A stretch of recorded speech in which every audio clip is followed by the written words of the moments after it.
is selfish to not share incredible people with others. It takes undeniable talent, hard work, and a lot of motivation to turn your dream into your reality.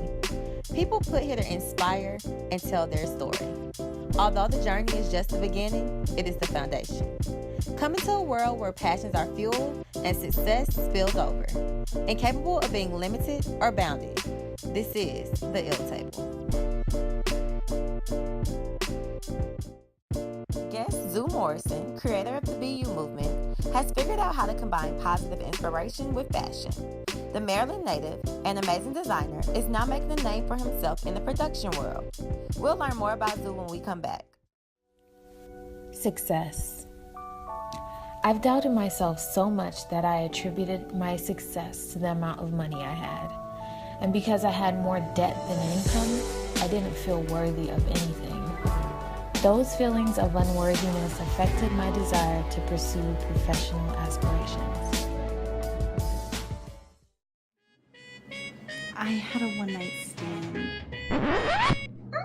with a white guy. No, you know you could have told me a better lie than that. So you, Mrs. Pro-Black Everything, Mrs. I wear Bantu knots to pay homage to my people, Mrs. I only celebrate Kwanzaa because white Santa ain't doing it. You did it with a white guy. Y'all know I am not down for the swirl. So what do you need? I need Zeke. Oh, so we look like we do food. Then I can't leave him alone. They say you're no good, but damn you're good to me. So you're not the same scat. But I kind of like Zeke though. I mean, y'all should work it out. Dion! Fuck! After it's all Okay, everybody out. Hi, I'm ShellyNicole, and this is the Ill Table. I am here with Zoo of BEYU. How you doing? I'm doing good. How you doing? Good. Very good to see you. Good. Nice to see you. So, most people may not know, but we were here season 3 talking about BEYU. Yeah. And you know, you live and you learn technical difficulties, so we here now. Back. Right, bigger and better, right? That way bigger and better. So just kind of give me a little update on what BEYU has been, what BEYU is, so for the people who may not know, and then give me an update on what's going on. So, you know, BEYU is a clothing brand that promotes confidence, not comparison. It's just all about enlightening and being yourself, and that's pretty much what we promote. It's real simple. But we make t-shirts, hoodies, bags, socks, all types of stuff, just to carry that brand, that brand awareness and that movement across. And so it's really a movement. They call it the BEYU Movement, actually. How did this movement start? Was there something like one day you woke up like, you know what, people flaking and flexing, or was it something that's always been inside? I think that's always been my MO. People always been faking and flexing to me, and people have always said, "So you so real, you the realest person I know." Sometimes to a fault, you know, because sometimes when you too real, Can't handle it. you say the things that you're not really supposed to say, or you do the things that you're not supposed to do. But yeah, it was just born out of that. And really, I was going to college, and I couldn't finish college because my parents couldn't pay for it. So I was like, forget it, let's start a brand. And let's start a brand that not only looks nice, but can inspire the world. So that's really the goal. You've been here in Atlanta for what, like About 2 years now. 2 years, right? What's been that transition from Maryland, right? What's been that transition like for you, and how has the BEYU stamp expanded in Atlanta? It's actually, well, just linking up with the right people, surrounding yourself with the right people. From coming from Maryland, from the DMV area, it's kind of a whole different culture up there. So this is like my first time down south, my first time absorbing like the whole southern culture. Right. And you know, the good thing about Atlanta is it's a lot of people from everywhere. So you don't really just get a southern flow, but you get the New York, you get the LA, you get the DMV still down here. So it's been beautiful. Just linked up with some really cool people and been able to really expand the flow of what I got going on.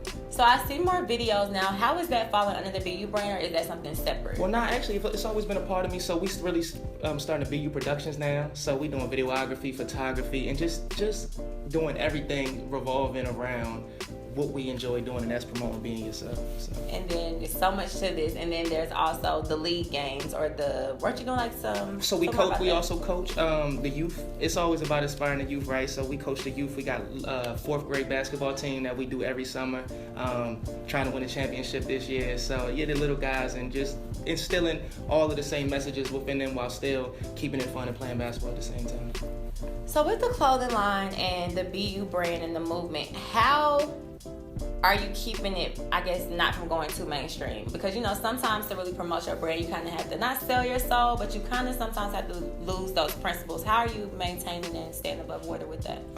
I think just staying true to the community, staying true to what we started the brand for, and not really letting anything corporate or anything huge mainstream control that. So as long as we control our creativity and what we're doing in the vision, then, you know, the destiny will always be wherever we want it to go.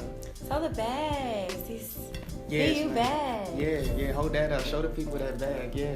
It's nice. Yeah, it's a duffel bag and a backpack put together, right? So you can tuck your backpack straps in and come up with your duffel bag strap and wear the bag in many different ways. So what brought this idea?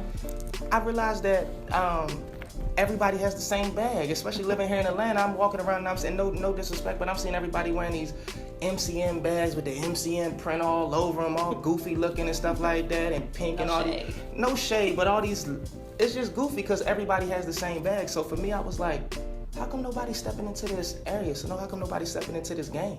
So I decided to be the first one to really jump out there and create a new product, a unique bag that I think that it's been coming to people. I mean, people really starting to enjoy this product. So it's been really dope. It's been a really good experience. What's that process been like?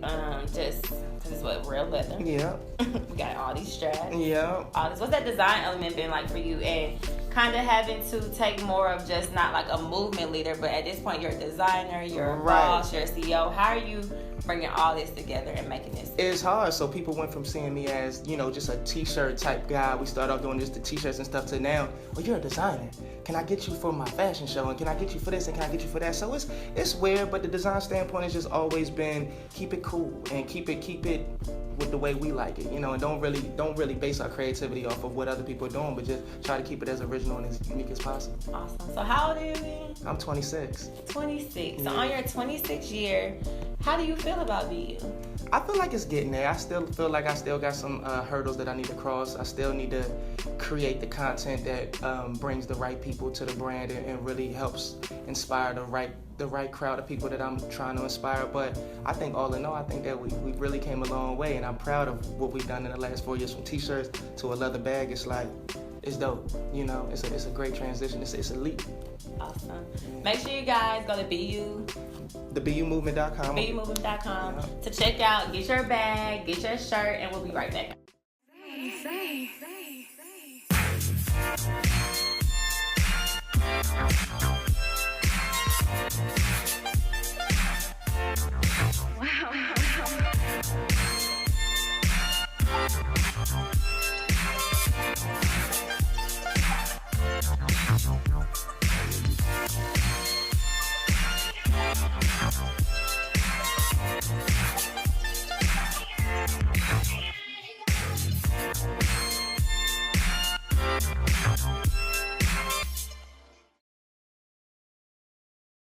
Hi, welcome back to the Ill Table. I'm ShellyNicole, and I'm here with Zoo of the BEYU Movement. Yes, ma'am, I'm here. So it's only right we're talking about the BEYU Movement and everything that's going on, being yourself, but still trying to maintain. So we know, like, as blacks, we have to maintain. So I kind of wanted to touch base about what's just going on in the world, not even just blacks, everybody's being affected. So Eric Garner, I don't know if you heard this story, but let's give you some facts on that. Okay. He died in New York City after a New York Police Department officer put him in what was described as like a chokehold, but it's like 15 to like 19 seconds. While after he's been arrested, he's yelling he can't breathe, things like that. So with combination of the chokehold, the compression of his chest, and then of course poor health that people don't even think about sometimes, he passed away. He was approached about loose cigarettes or something that's not really, can really be described. And not too much has been done about that. What are your thoughts on, not just Eric Garner, but I just want to touch base on that one of many stories. What's your whole thought on this whole thing that's going on? I think it's crazy. I think that what's going on is definitely like it's a black problem, but I think and people are starting to realize it's become bigger than a black problem. It's a human problem, and that's why at the protests you see white people, black people, Asian people, Spanish people. It's something that really needs to be looked into, and something that really needs to be taken action towards. It's a mess. It's a mess. What do you think the solution is? I think action. I think at this point we need direct action. I think everything that we've been doing as far as bringing everybody together is beautiful. I think that the protest and all of that is beautiful, but I think it's time to start making some demands. and start giving these people some ultimatums, you know? And I think that's the only thing that's missing right now from the whole movement. Action. Tell me about your experience. I know you participated in the march. Yep. Tell me about that experience. It was beautiful. It was a whole bunch of young kids. I think this was the first one that they actually had in Atlanta.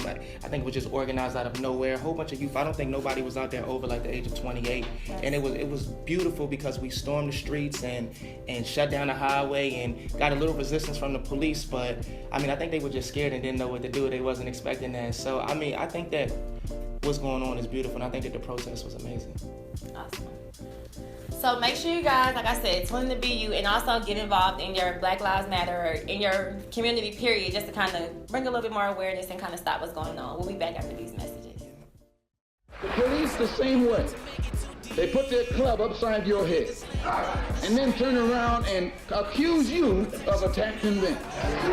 Every case of police brutality against a Negro follows the same pattern. And once the white public is convinced that most of the Negro community is a criminal element, then this automatically paves the way for the police to move into the Negro community, exercising Gestapo tactics, stopping any black man who is on the sidewalk, whether he is guilty or whether he is innocent, whether he is well-dressed or whether he is poorly dressed, whether he is educated or whether he is dumb, whether he's a Christian or whether he's a Muslim. As long as he is black and a member of the Negro community, the white public thinks that the white policeman is justified in going in there and trampling on that man. Hi, welcome back to the Ill Table. I'm ShellyNicole, and I'm here with Zoo of BEYU. Yeah. How you doing? I'm doing well. It's been a good time. You've been having a good time? I'm having a good time. Okay, I enjoy this. good. I love sitting here talking So to let's just have a little fun. When's your birthday? you. October 17th. Let's see what they say about you. Crazy. You are domestic, reliable, competent, and generally satisfied with yourself. You have definite likes and dislikes, and you are bright, witty, good-natured, and popular in your own circle. You should marry young. I wrote that. Oh! That's awesome, though. I like that. What you think about that? I think that's pretty accurate. Pretty yeah, accurate. I'm a Libra, so you know we find balance. Or you're an extremist and you balance that out. Back to that radical Right, revolutionary shit. Exactly. Nice. Okay, so I want you to tell the people, if we're sitting here a year from now celebrating you and what you've accomplished, what will we be celebrating? My first $1 million, and I'll probably be bringing y'all all types of gifts and food and all types of stuff. Lay the whole BEYU package out for everybody. Ooh, everybody getting one. We got that on camera. For sure, though. That's it. That's it right there. Awesome. We just stamped it. Good. I'm excited. So when you get those millions, you coming back? Of course. Okay, good. All right. Thank you so much. Thank you so much, Shelly. Thank you. For more info on the guest featured today, visit theilltable.com and itsshelly.com.